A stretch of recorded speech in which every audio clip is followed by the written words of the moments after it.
आज आम night fall बा वेट ड्रीम विषय रे कथा हेबा। छोट पिला मानकर नाइट फॉल हेले से माने डरी जाती आउ भावती कि यह हेले आम देह खराब हो जीवनी तो कौन यह नॉर्मल अटे मो पेनिस रे किछि प्रॉब्लम नहीं तो यही सब विषय रे पूरा डिटेल्स रे कथा हेबा एही वीडियो रे।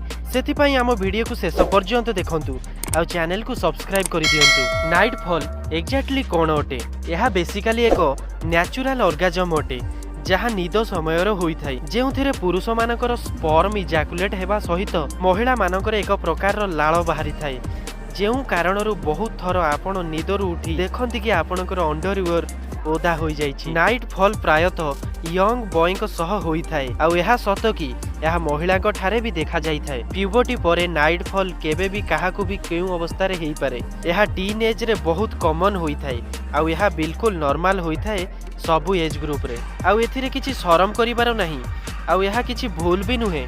नाइट फॉल बहुत साधारण कथा अटे आउ एथिरे आपणकर हेल्थ उपरे कोनोसी भी प्रभाव पड़ी न थाए आउ यह भी सत कि नाइट फॉल बा वेट ड्रीम केवल राति रे होई न थाए आउ ना यह केवल सेक्सुअल स्वप्न देखिकी ही बाहरी थाए। बेसिकली यह कोनोसी समय रे भी हेई पारे जेतेबेले आपण सोईथिबे। किछि लोकन को सेक्सुअल ड्रीम सहित हेई थाए आउ किछि लोकन को हेई न थाए सबु नॉर्मल अटे। सुनंतु नाइट फॉल रे बहुत मिथ्या प्रचलित अछि जहा कि मु आज आपन को कहि रखुछि।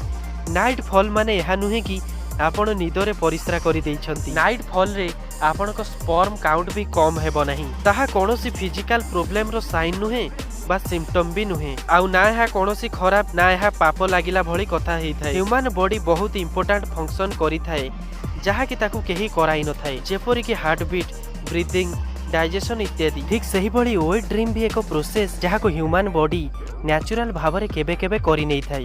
यह बहुत नॉर्मल और नेचुरल अटे जेउथिपई आपन को चिंता करिवार बिल्कुल भी दरकार नहीं। बेसी रु बेसी कौन हेबो आपन को निज अंडरवेयर बा बेडशीट को धोइबा को पड़िबो।